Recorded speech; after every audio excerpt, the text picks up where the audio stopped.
Buenas tardes, buenas noches, bienvenidos y bienvenidas a un nuevo encuentro, a un nuevo seminario del Foro Cobertura de la Crisis Mundial de Salud. Me llamo Desiree Esquivel, gerente de esta comunidad. Y bueno, y como cada semana te traemos a expertos, a especialistas para, bueno, dilucidar de muchas preguntas que tenemos, que surgen y siguen surgiendo durante esta pandemia. Ya les comento que muy pronto habrá un relanzamiento del foro ya con una nueva cara, con un nuevo enfoque también ligado a salud, por supuesto. Así que estén atentos que vamos a tener muchas novedades muy pronto en el foro. Si estás viendo, obviamente, esta transmisión por Facebook en IJNet Español, puedes sumarte a la comunidad. Allí mi compañera Dariela y la van a estar compartiendo el enlace para que sean parte del foro, y si quieren recibir todas las semanas nuestro boletín con resúmenes de actividades, oportunidades, pueden suscribirse a nuestro boletín que puntualmente en sus correos estarían recibiendo los jueves. Y ya está con nosotros el doctor Tomás, que brevemente voy a compartir. Muchísimas gracias, doctor Tomás Pérez Acle. Él es biólogo por la Universidad de Concepción, tiene su doctorado en biotecnología en la Universidad Andrés Bello. Su principal interés científico se centra en la biología computacional, modelamiento computacional multiescala de sistemas biológicos complejos utilizando herramientas informáticas de alto rendimiento. Y bueno, durante toda su carrera ha participado en varios proyectos de investigación, generando más de 60 publicaciones indexadas en revistas científicas, formando estudiantes de pregrado y posgrado. Actualmente es director del Centro Ciencia y Vida, uno de los centros nacionales de excelencia en investigación científica y tecnología de Chile, y bueno, académico de la Universidad de Ingeniería y Tecnología de la Universidad San Sebastián. Así es que muchísimas gracias, doctor Tomás, bienvenido, ¿cómo está? Muchas gracias, Desiree.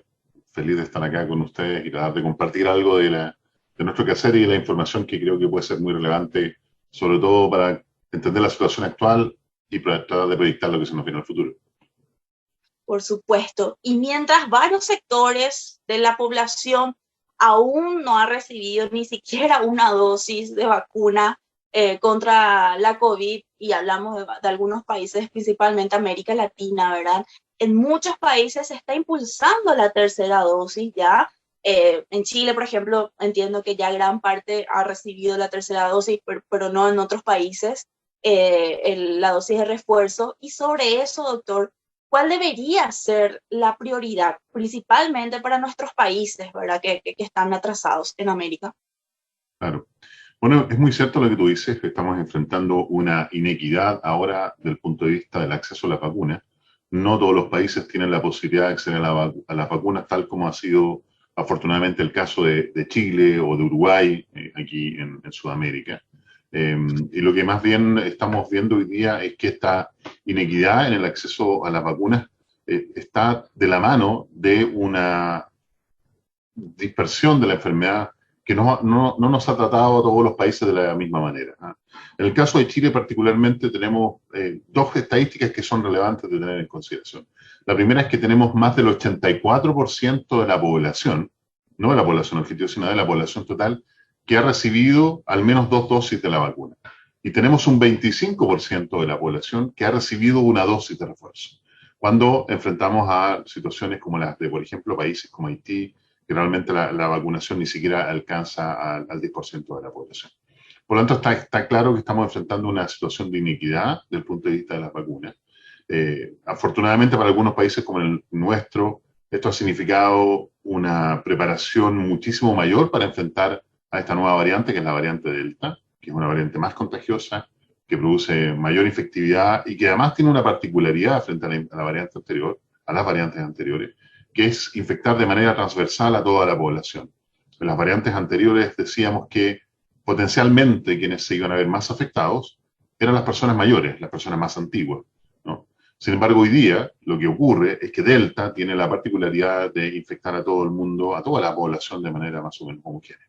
Entonces, entendiendo esta situación, donde debiéramos poner prioridad es principalmente de reducir la inequidad en el acceso a las vacunas. ¿Y esto por qué? Porque en la medida en que existan países que tengan una baja vacunación, lo que va a ocurrir es que en esos países vamos a tener una alta población infectada, y una alta población infectada, como ya quedó demostrado, con la situación de Manaus en Brasil, donde más del 90% de la población de esa región se infectó de coronavirus. En esa situación emergen nuevas variantes. De hecho, la variante P1, que fue la variante gamma, posteriormente denominada así, arrasó con todo el resto de Sudamérica y que nace justamente en situación de alta infección en Brasil.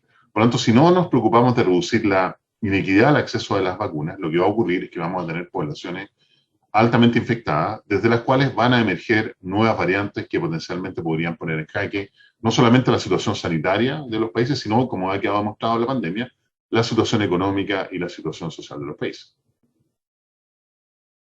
Totalmente. Entonces, o sea, por qué es realmente necesario aplicar esta dosis de refuerzo, ¿verdad? O sea, ¿por qué se hace necesario? Claro. Bueno, es una pregunta muy importante. Primero hay que decir muy fehacientemente que todas las vacunas sirven. Todas las vacunas salvan vidas, nos protegen de la infección y evitan que nos enfermemos. Vamos a encontrar algunas vacunas que son más eficaces, que nos protegen de mejor manera frente a la posibilidad de infectarnos, o que nos van a proteger de mejor manera frente a la posibilidad de llegar a una enfermedad grave, complicarnos y terminar intubados en una unidad de cuidados intensivos. Pero todas las vacunas funcionan, todas las vacunas son eficaces. Ahora bien, no solamente con el caso del coronavirus que produce esta enfermedad, este SARS-CoV-2, ¿no? Que es este coronavirus que produce esta enfermedad que llamamos la COVID-19, sino en general con todos los virus. Los virus tienen la capacidad de mutar. A medida que van manteniéndose en la población, que van infectando a un número mayor de población, existe por una cuestión de probabilidades y porque estamos viendo la evolución actuar en vivo y en directo, van a aparecer nuevas variantes. Variantes que eventualmente van a ser capaces de no solamente infectar a más población, sino incluso podrían darse el caso de que se escapen de lo que llamamos el control del sistema inmune, que es producido e incentivado por las vacunas. ¿Okay?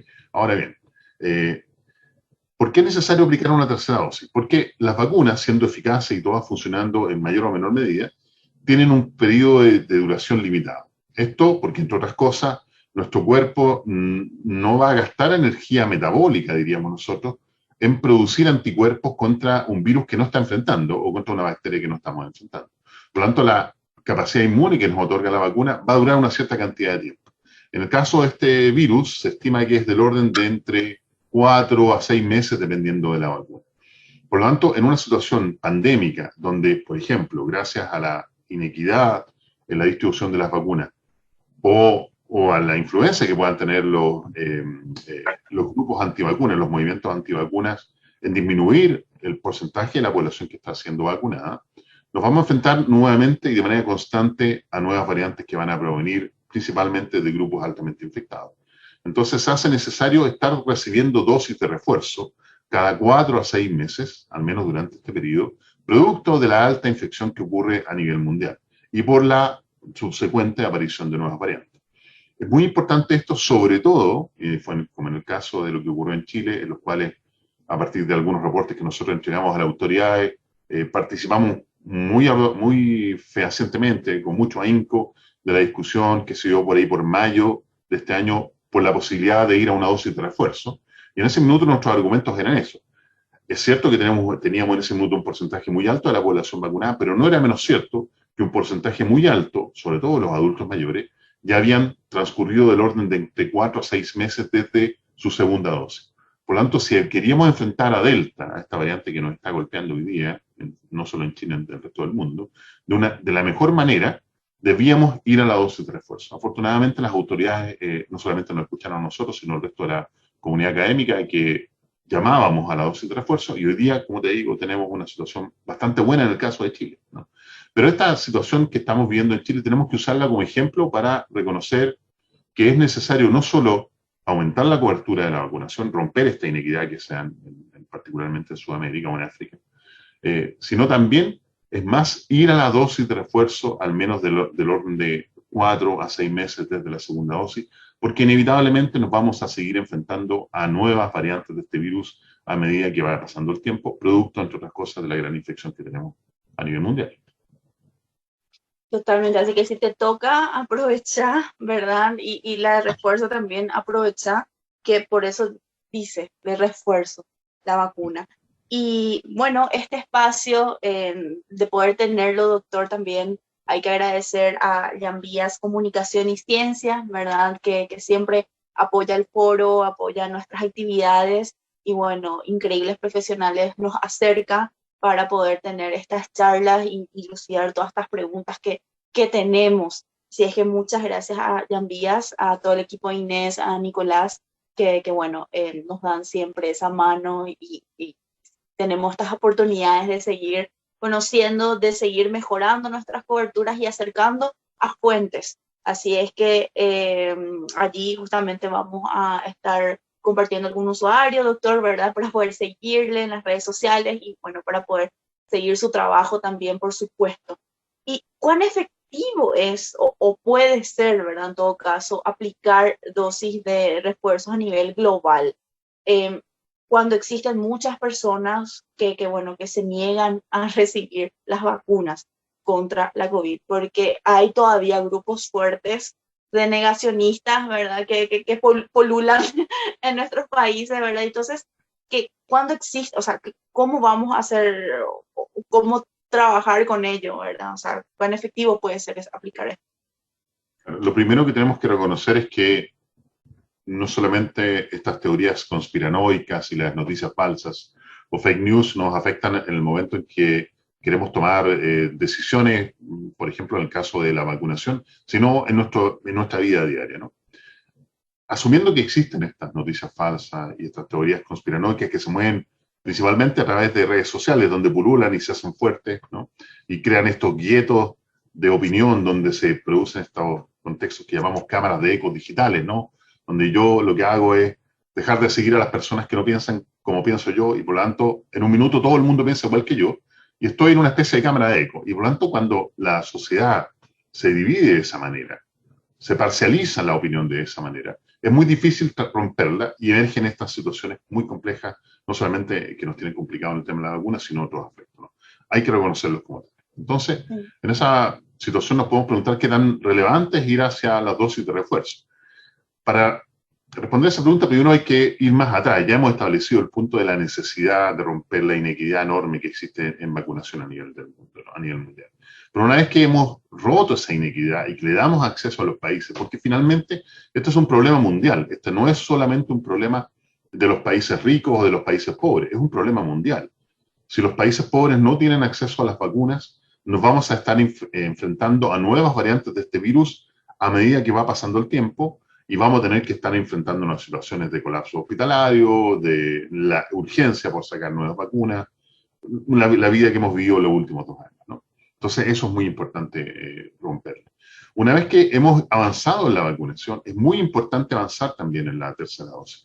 Y estos grupos antivacunas, estos grupos que creen en las teorías conspiranoicas, que lo voy a poner muy en ridículo, piensan que me van a colocar una antena celular, ¿cierto? Como la que yo tengo acá en mi teléfono, o sea, perdón, en mi brazo, para seguirme, cuando en realidad basta que sigan mi teléfono, que lo llevo todos los días en el bolsillo, y algo que ya están haciendo las compañías de telecomunicaciones hace 10 años. Entonces, el argumento se cae por su propio peso, no tiene sentido instalarme una antena porque ando con la antena en el bolsillo, ¿no?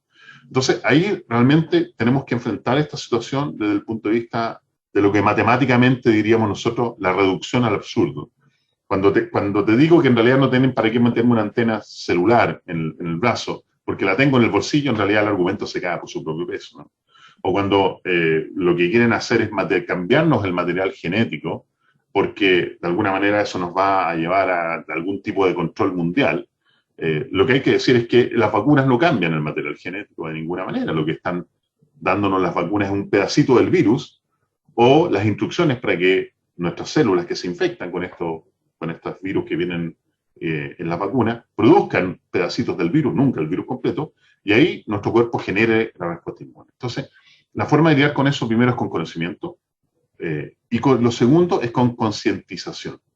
Estamos enfrentando ahora una pandemia que, como dije hace un rato, infecta a todos por igual, particularmente hoy día, comparado con lo que ocurría anteriormente, a los niños. Y esto es una cuestión muy importante. Si hoy día dejamos de vacunarnos, porque no creo en las vacunas, porque no me gusta Soros, porque creo que me van a colocar una antena o se me va a imantar el brazo, o tienen grafeno, y ustedes nombren la cantidad de ridiculeces que pululan en las redes sociales sin ningún argumento científico real. Lo que estamos asumiendo no solamente es el riesgo personal, el riesgo de mis cercanos, sino además, y particularmente en esta etapa de la pandemia, de los niños. Porque hoy día, en muy pocos países del mundo, todavía las vacunas han sido aprobadas para niños menores de 6 años. En el caso de Chile, que tenemos este enorme porcentaje de vacunación, todavía no se aprueban las vacunas para niños menores de 6 años. En el caso de Chile, tenemos del orden de 800.000 niños menores a 6 años que no podemos vacunar todavía.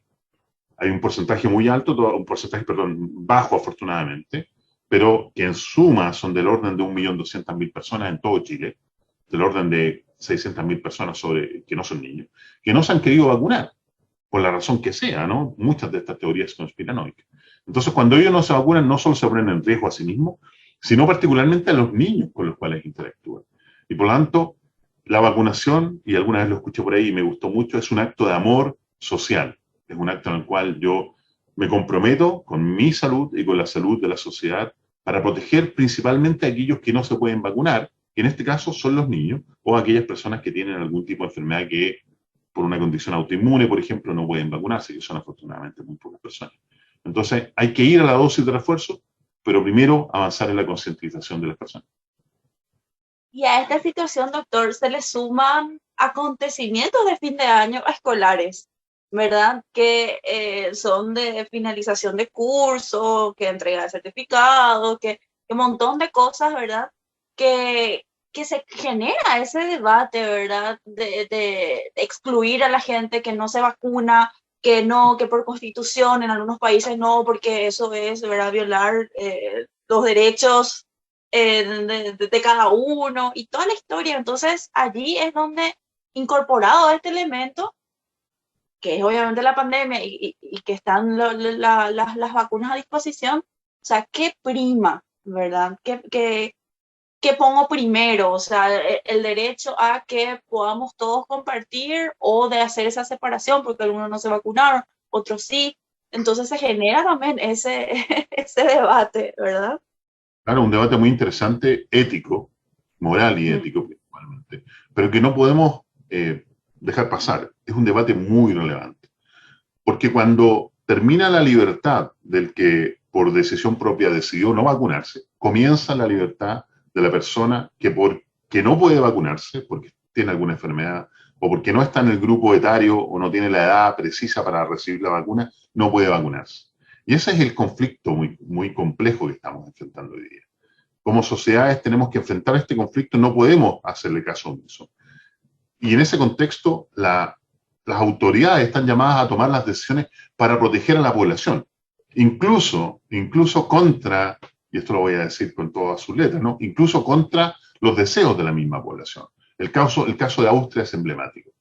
En Austria tenemos números de personas infectadas mucho más altos que lo que se ha tenido en todos los 2 años anteriores de pandemia, prácticamente 2 años de pandemia, con número de personas fallecidas muchísimo más altos que en toda la pandemia, y con una población que ni siquiera alcanza el 50% de la vacunación. Entonces las autoridades tienen que tomar una decisión en contra de la libertad de la población, pero para proteger al conjunto general de la población.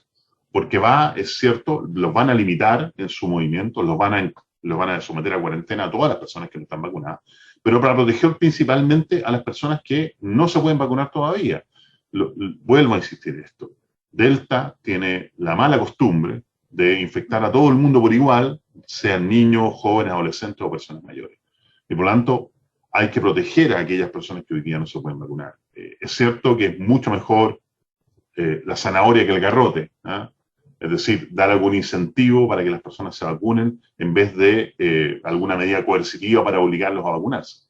Pero llegado el momento, las autoridades tienen que tomar decisiones. Y si las personas no quieren vacunarse, que además son muy afortunadas de tener vacunas disponibles, cuando ya partimos esta conversación indicando la enorme inequidad, disparidad de la distribución de las vacunas. Entonces, en aquellos que no se han vacunado porque no quieren, Sencillamente las autoridades tienen que tomar medidas para, si aunque ellos no quieran, obligarlo o buscar las medidas para que finalmente se vacunen. Claro, así como se tomaron las mismas medidas restrictivas, ¿verdad? Al principio de la pandemia, que todos y todas nos tuvimos que encerrar, ¿verdad? Guste o no, había que cumplir eso en su momento. Y en algunos países ayudó bastante, ¿verdad? A no llegar al colapso. Y bueno, hay cosas que se hicieron bien, otras mal, de forma exagerada, es discutible, pero ahora ya estamos en otra fase, ¿no? En otra cara ya de la pandemia. Sí, es cierto. Hay muchos aprendizajes que tenemos durante la pandemia. La ciencia se trata no solo de aquello que sabemos, sino más bien de lo que no sabemos, ¿no? Y esto lo digo con propiedad porque al principio muchos de nosotros, a pesar de conocer bastante de virología, de inmunología, o de computación o matemática, como en el caso mío también, miramos los trabajos internacionales y pensamos que este era un virus que se transmitía por gotículas que salían de nuestra boca. Y por lo tanto, si yo estaba separado 1,5 metros de la otra persona, bastaba y me sentía protegido. Después pensamos que en realidad estas gotitas que salían de la boca, o de cuando estornudamos, o cantamos, o nos reímos, caen a la superficie. Yo toco la superficie, me llevaba las manos a la cara y me contagiaba.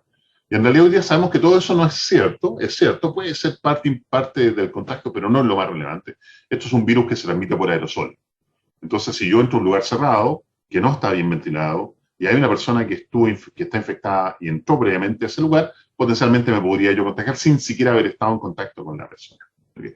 La ciencia se trata más bien de las cosas que no sabemos. Y por lo tanto, lo que tenemos que entender es que todos estos aprendizajes hay que tomarlos en consideración no solo para esta pandemia, sino para las pandemias del futuro. Esta no es la primera ni la última pandemia.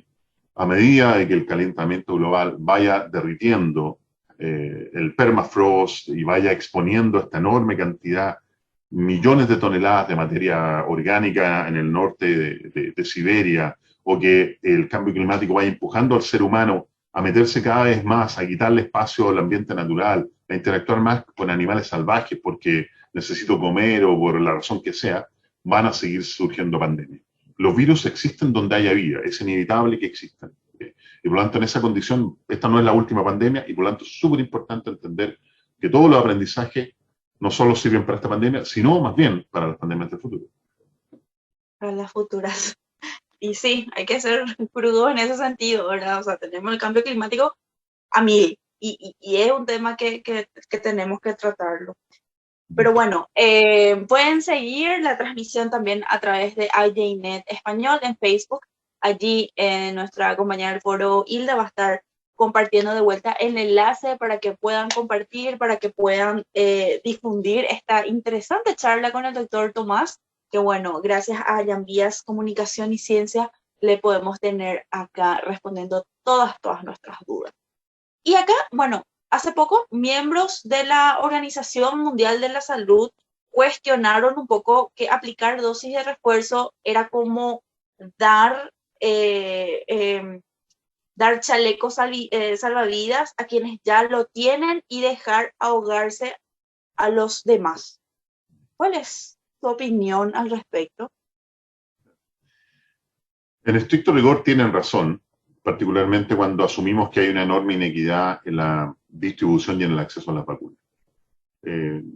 Se da la situación de países como Chile, donde tenemos, como lo mencionábamos recién, más del 84% de la población con 2 dosis y un 25% de la población con una dosis de refuerzo sobre esas 2 dosis. Y nos enfrentamos a países como, por ejemplo, Haití o como algunos países de África, donde ni siquiera llegamos al 10% de cobertura de la vacunación. Entonces, en esa condición, lo que hay que reconocer es que van a partir de estos países que tienen baja vacunación, seguir produciéndose infecciones masivas desde las cuales van a seguir apareciendo nuevas variantes. Ese es el grave peligro que estamos enfrentando.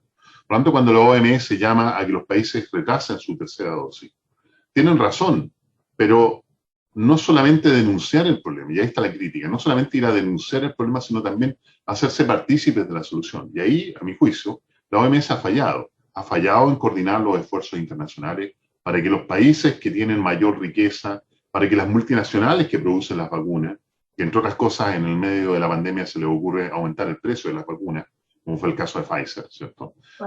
Realmente entiendan que este es un problema a nivel mundial y que no sacamos nada con vacunar, por ejemplo, en el caso de Chile, esta enorme cantidad de la población vacunada, si es que potencialmente nos vamos a seguir enfrentando a nuevas variantes del virus que van a seguir llegando desde otros países. Este es un problema mundial que la única forma de resolverlo de verdad es a través de una coordinación mundial.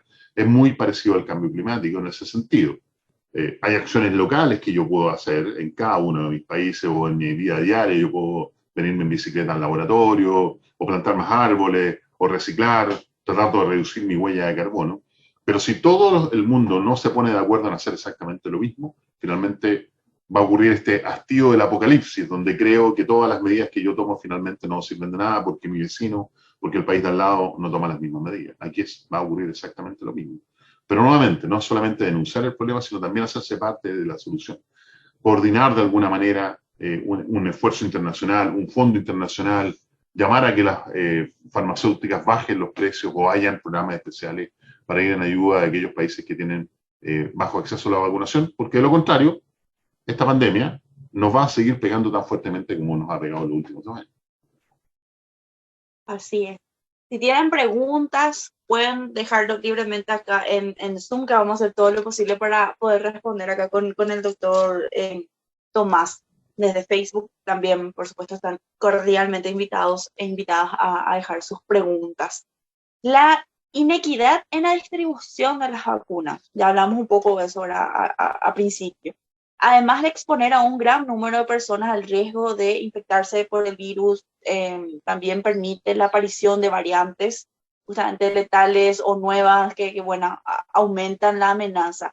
¿Qué elementos deberíamos tener en cuenta, principalmente los periodistas, para informar sobre esta situación, doctor?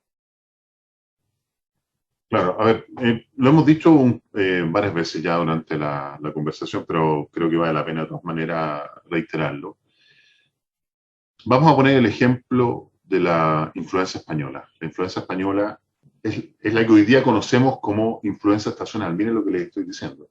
Esta influenza española ocurre en el contexto del cierre de la Primera Guerra Mundial, entre 1918 y 1920, donde los soldados retornan de los campos de batalla. Se infectan más de entre 500 a 1.000 millones de personas en el mundo. No tenemos la cifra exacta porque no había estadística tan robusta como hoy día. Y se asume que murió entre 50 y 70 millones de personas. Fíjense los números que les estoy diciendo. O sea, la influenza española mató mucho más gente que la misma guerra. Esta influenza, como circuló libremente por el mundo, llegó un momento en que el virus se estableció en la población, disminuyó su tasa de letalidad, porque eso pasa habitualmente con los virus en esta condición, pero no antes de sesgar entre 50 y 70 millones de personas del mundo, ¿no? Entonces, lo que ocurre con los virus cuando se dejan moverse libremente en la población es que primero van a producir una enorme letalidad, como lo que pasó en el caso de la influenza española, o como lo que pasó en el principio de la pandemia en Brasil o en otros lugares donde las autoridades actuaron de manera negacionista y dejaron que las variantes se dispersaran. O como lo que ocurrió en Manaos, como dijimos recién, donde en la condición de alta infección, donde se infectó más del 90% de la población de esa región de Brasil, emerge una nueva variante. Esa es una situación que vamos a seguir enfrentando. Tuvieron que pasar, imagínense, estamos hablando de 1918 a 1920, hasta el año 2020, estamos hablando de 100 años, perdón, de 100 años, ¿cierto? En los cuales hoy día nos enfrentamos a este virus que asoló al mundo y que nos enfrentamos en forma de la influenza estacional.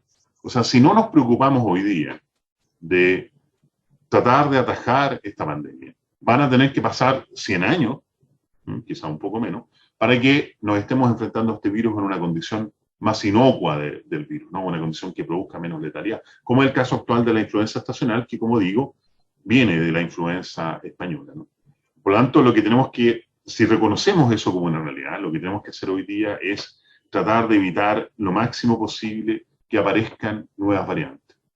Porque si no evitamos que aparezcan nuevas variantes, vamos a seguir en esta situación de alta infección y eventualmente podría darse el caso, que afortunadamente todavía no es así, en los cuales alguna de estas nuevas variantes sea capaz de evitar el control del sistema inmune que está puesto por la vacuna, con lo cual nos podría llevar a nuevas situaciones de colapso sanitario y a un número muy alto de personas fallecidas.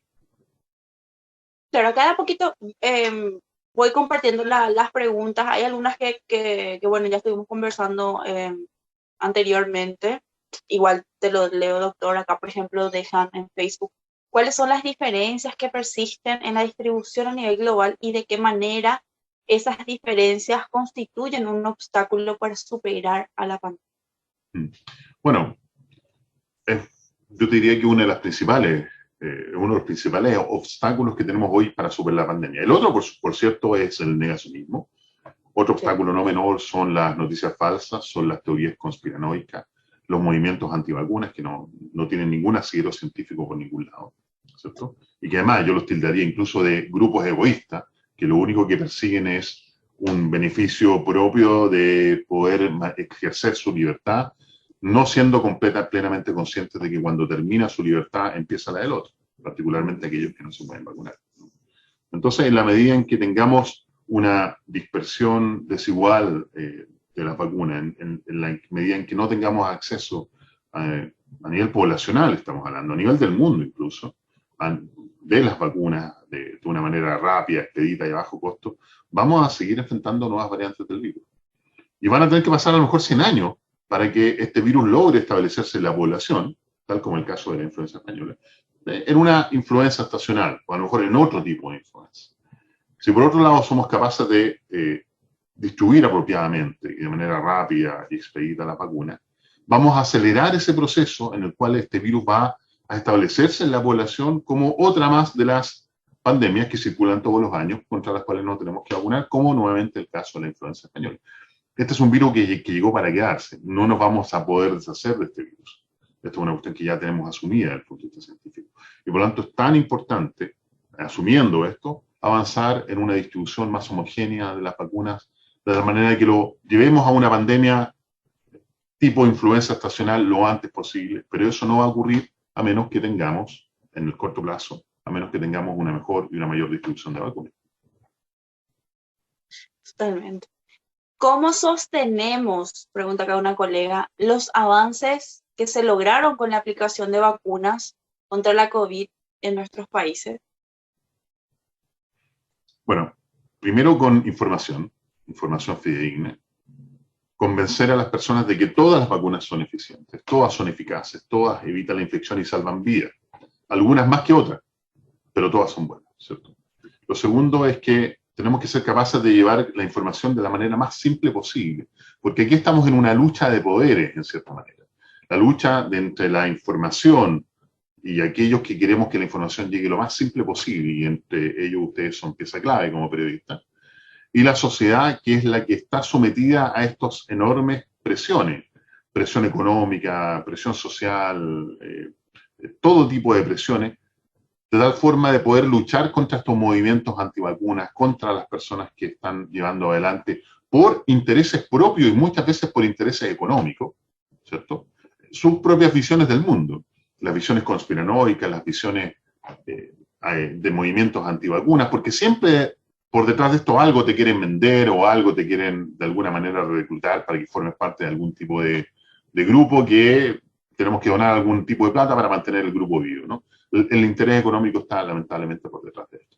Entonces, concientizar a la población hoy día es una palabra muy clave, informar a la población de manera adecuada, ser rimbombante, ser machacante con la información. Nosotros acabamos de publicar un artículo científico en lo que modelamos distintos tipos de sociedades que respondían de mayor o menor forma, de mejor o peor forma, a la dispersión de información que ayudaba a luchar contra la pandemia. Y en este mismo artículo nosotros demostramos que primero es muy importante entregar información lo más fidedigna posible y lo más frecuentemente posible. Esto tiene que ser una cuestión de que hay que ir a machacar, aunque machacar diríamos en chileno, ¿no? Y dar constantemente, ¿no? Y esa es una de las mejores formas de lidiar, entre otras cosas, contra la dispersión ahora de esta nueva pandemia, que es la infodemia, ¿ah? La dispersión de las noticias falsas y las teorías conspiranoicas a través de estas cámaras de eco digitales de las cuales ya hablamos. Claro, acá por ejemplo alguien nos pregunta que existe miedo a veces en la población, en nuestros lectores, cuando se anuncian que la tercera dosis tiene que ser de otra fórmula. entiendo que cuando se combinan las vacunas, no sé si nos puedes explicar sobre ello, doctor. Claro. A ver, tenemos evidencia desde hace varios años que, sobre todo en dosis de refuerzos con distintos tipos de vacunas, por ejemplo, la vacuna contra la influenza, donde ha ido cambiando la tecnología a medida que va pasando el tiempo. Quizás no son cambios dramáticos de tecnologías como el que ocurre hoy día con las vacunas de la compañía Pfizer o con la compañía Moderna o AstraZeneca, porque son nuevas tecnologías de las vacunas, pero las tecnologías han ido evolucionando. Si yo me vacuno todos los años contra influenza, no todos los años me voy a vacunar con la misma tecnología de vacuna, ni siquiera con la misma versión del virus, ¿no? Porque el virus es distinto que tiene la vacuna, es un virus que está inactivado, de tal manera que no se puede replicar y que cuando me inyectan estos pequeños virus que se meten en mi cuerpo, el sistema inmune lo reconoce, produce los anticuerpos y esos anticuerpos quedan preparados para cuando nos enfrentemos al virus real que tiene la capacidad de replicarse y hacerme daño. ¿Okay? Entonces, la forma en que tenemos que enfrentar esto es con conocimiento. Las tecnologías de vacunas que hoy día tenemos son seguras, se han probado de manera consistente a lo largo del tiempo. No se inventaron, y esto es otro mito que circula, no se inventaron a propósito de la COVID-19, vienen ensayándose hace por lo menos 10 años. Eso es muy importante. Hay incluso hoy día pruebas avanzadas de una vacuna contra HIV que se basan en la misma tecnología de la vacuna contra la COVID-19. El virus de HIV es un virus mucho más difícil de atacar y por eso todavía esa vacuna no está disponible, ¿no? A diferencia de, afortunadamente, el virus SARS-CoV-2, ¿no? Entonces, si nosotros llegamos con la información fidedigna, si les decimos a las personas, no hay problema en combinar tecnologías, en la medida en que tengamos antecedentes, porque aquí nadie va a combinar vacunas si es que no existen antecedentes previos que llamen a que estas combinaciones pueden ser factibles. Nadie lo va a hacer en su sano juicio, ninguna autoridad gubernamental que se precie de tal y que tenga conciencia cívica al respecto, va a combinar vacunas que no tengamos antecedentes fidedignos que comprueben que efectivamente es una buena combinación. Y eso es lo que está ocurriendo en la mayoría de los países. Y de nuevo, no es la primera vez que nos vamos a enfrentar a tecnologías de vacunas distintas, porque entre otras cosas, cuando nos vacunamos todos los años contra influenza, potencialmente nos estamos enfrentando a distintas tecnologías también. Allí, compañera Dariela les va a compartir nuestra encuesta.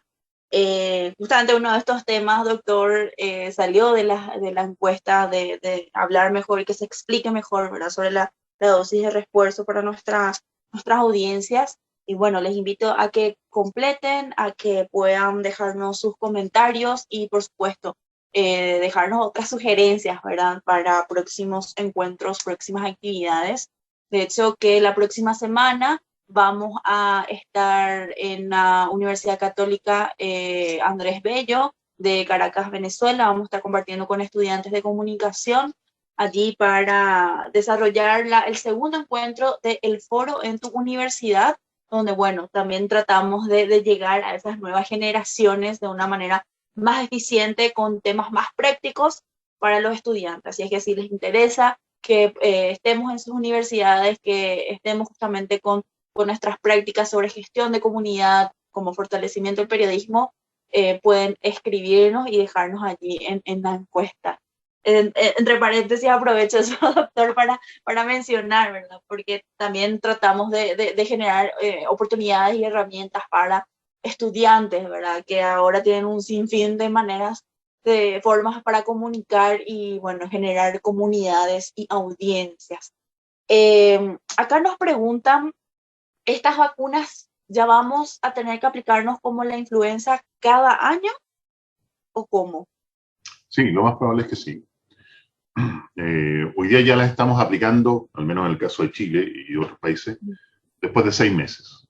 Porque ya reconocemos que la mayor protección contra este virus, por más allá de 6 meses, empieza a decaer a un porcentaje en el cual ya pierde gran parte de la eficacia de la vacuna. Entonces, después de 6 meses ya nos estamos vacunando.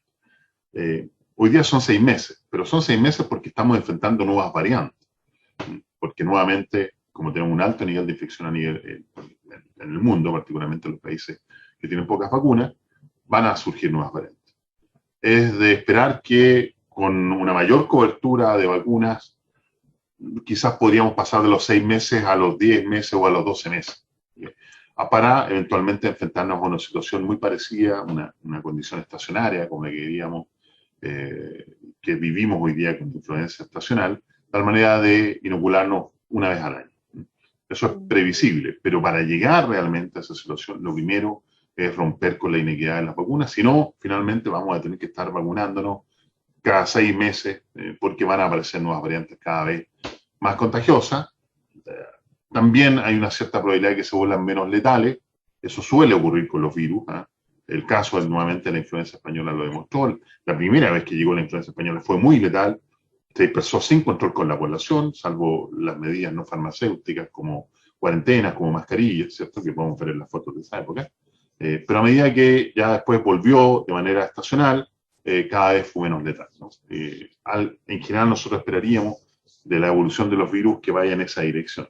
Pero nuevamente hay un componente ético de por medio. ¿De qué manera vamos a dejar que las variantes se dispersen de manera descontrolada sin que tengamos alguna medida para luchar contra ellas? Porque eso necesariamente va a significar vías y hoy día, por lejos, la mejor arma que tenemos son las vacunas. Y en un futuro, doctor, acá reformulando una pregunta que creo que se comió un par de palabras, pero va a haber mucha diferencia entre estas 3 dosis que estaríamos recibiendo, muchos y muchas, ¿verdad? La tercera como refuerzo. ¿Sería esta misma cantidad cada año o cada tanto que nos toque vacunarnos? ¿O se va a ir como simplificando y va a ser, no sé, una dosis o 2 dosis?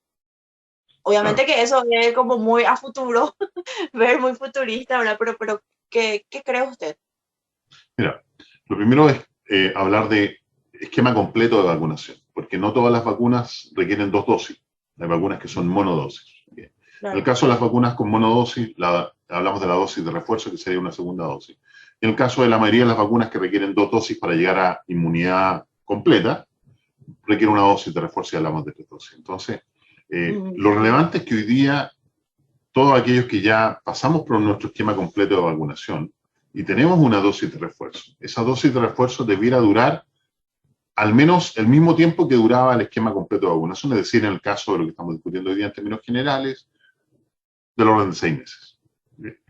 Pero sin embargo, hay pocos estudios clínicos disponibles, cuando decimos estudios clínicos nos referimos más bien a estudios poblacionales, de cuánto dura la inmunización, la inmunidad, en el caso de dosis de refuerzo. Sabemos que a lo menos son 6 meses, pero puede ser que sea un poco más, ¿no? Pero vamos a suponer que son 6 meses. Eso quiere decir que yo en el caso tengo la tercera dosis de la vacuna CoronaVac, del laboratorio Sinovac, del laboratorio chino, ¿cierto? Pasándose los 6 meses de mi dosis de refuerzo, debería colocarme una siguiente dosis de refuerzo. Y así sucesivamente, sobre todo en condición de alta infección, que estamos suponiendo que esta inequidad de la dispersión de las vacunas lamentablemente todavía no se va a romper. Por lo tanto, qué tan seguido vamos a tener que colocarnos las dosis de vacuna va a depender, entre otras cosas, de qué tan disponible esté la vacuna para el resto de la población. Mientras no esté disponible de manera masiva, al menos vamos a tener que ir vacunándonos cada 6 meses con una dosis de refuerzo, de tal manera de poder estar bien preparados para las nuevas variantes que van a ir surgiendo. Pero la de refuerzo serían como una aplicación. Una aplicación, claro. Perfecto. Uy, bueno, ya estamos muy cerquita de cerrar, doctor, con un par de preguntas. Vamos a ir cerrando, agradeciéndole su tiempo, ¿verdad? Y más que nada explicándonos toda esta situación, ¿verdad? Que bueno, en muchos de nuestros países sigue obviamente la inequidad, sigue el de batallar contra los antivacunas, contra las noticias falsas, y acá una colega dice que podemos hacer más, ¿verdad? Desde nuestro trabajo, desde nuestra labor, para ayudar a vencer estas resistencias, pregunto. Bueno, lo primero tiene que ver con entregar la información lo más claramente posible, ¿no? Y yo te diría que quizás ser partidista en el sentido de tomar partido. Una cosa es que los antivacunas existen y otra cosa es que nosotros les dejemos que se tomen la palestra y que inunden las redes sociales con su mensaje, ¿no? Y ahí tenemos que ser activistas. Yo soy muy activista en ese sentido, ¿no? Quizás a veces se me pasa un poco la mano con muchos antivacunas porque entro en discusiones formales, ¿no? Por supuesto, guardando las proporciones y el buen comportamiento, pero hay que ser activistas. No podemos dejar que estas personas que tienen sus propios intereses, muchas veces económicos por detrás, eso hay que reconocerlo, lleven adelante su mensaje y ese mensaje se difunda. La gente que trabaja en los medios de comunicación es tremendamente relevante, pero también es tremendamente relevante para dar un mensaje coherente del punto de vista de la seguridad, de la seguridad y de lo que es razonable hacer. Fue el caso de Chile y probablemente muchos países donde empezaron a usar en los sets de televisión estas mascarillas transparentes, como si la mascarilla transparente de alguna manera de plástico evitara que los aerosoles circularan. Entonces, tiene que ver con dar el mensaje correcto, con que la sensación de riesgo que nosotros transmitamos sea la correcta, con entregar la información apropiada lo más fehacientemente posible y de manera frecuente, como nosotros mismos lo demostramos en un artículo reciente, para que la población sea capaz de entender estos mensajes, hacerlos propios y tener los argumentos para lidiar contra estas personas que tienen sus propios intereses, muchos de ellos económicos, y que van a ir en pos de estos mensajes antivacunas o conspiranoicos, ¿no? Entonces ahí los medios de comunicación son tremendamente relevantes y la labor de ustedes como periodistas es realmente esencial. Y doctor, le invito a que pueda responder a una colega acá, a Mili de Univisión Digital, que le gustaría justamente acceder a hacerle una entrevista y bueno, si le puede compartir allí en el chat su dirección de mail, bueno, le contacta por allí. Allí en Zoom, si puede responder, le voy a agradecer mucho, doctor. Mientras les recuerdo, les invito a que puedan completar nuestra encuesta en uno de los temas que muchos nos han pedido desde la comunidad. De esta charla fue posible gracias a Envía Comunicación y Ciencia. El doctor Tomás lo estamos teniendo, él es biólogo y también es director del Centro Ciencia y Vida. Que si puedes brevemente contarnos un poquito, ¿verdad?, sobre el Centro Ciencia y Vida y bueno, lo que están actualmente haciendo. Claro, mira, la investigación científica a nivel chileno se agrupa dependiendo de si estamos hablando de investigación científica individual o investigación científica grupal. En términos de quienes hacemos investigación grupal, estamos agrupados en distintas organizaciones. La jerarquía más alta la tienen los Centros Nacionales de Excelencia en Investigación Científica y Tecnológica. Habemos del orden de 20 centros hoy día en Chile que tenemos esa categoría.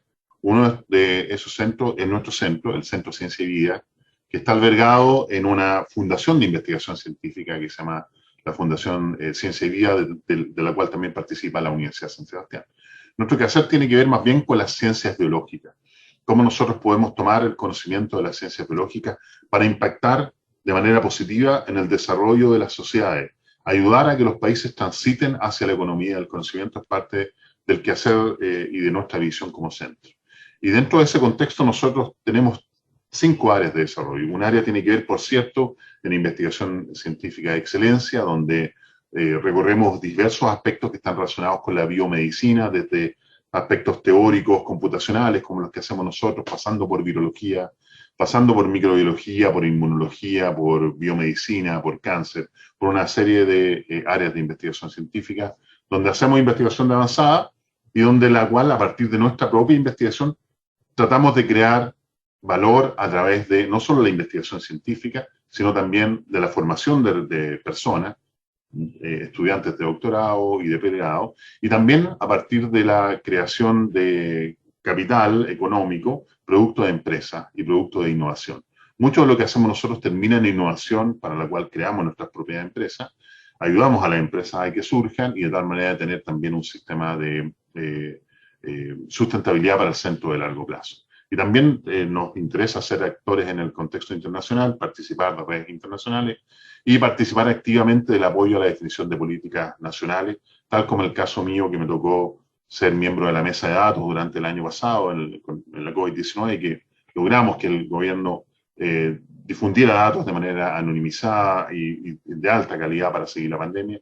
Y hoy día estamos trabajando, asesorando al gobierno en una política de datos abiertos que esperamos que eventualmente tengamos en el país, ¿no? Somos del orden de 200 personas agrupados en distintos laboratorios que estamos principalmente radicados en la ciudad de Santiago de Chile, pero también tenemos colaboradores en distintas partes de Chile y del mundo. Buenísimo. Gracias, doctor, por compartirnos también su correo. Allí ya tienen los colegas para que le puedan escribir. Allí Dariela, nuestra compañera, dejó el enlace del Centro Ciencia y Vida, ¿verdad? Para que puedan conocer y, bueno, seguir el trabajo. Doctor, muchísimas gracias por su tiempo, por acompañarnos. Muchas gracias también a quienes se sumaron a esta transmisión a través de Zoom, también en Facebook. Muchas gracias por sus preguntas. Y no se olviden que la grabación de este encuentro lo tendrán disponible mañana, viendo en nuestra comunidad allí en Facebook. Van a poder acceder a la grabación. Si llegaste tarde, no te preocupes, está todo allí. También te invito a que puedas completar la encuesta, por supuesto, y será hasta la próxima semana, que bueno, vamos a tener una actividad para estudiantes, pero si de por ahí te interesa, podés sumarte, por supuesto. Muchísimas gracias, doctor, y bueno, hasta pronto. No, muchas gracias a ustedes. Cuídense mucho. Chao, chao.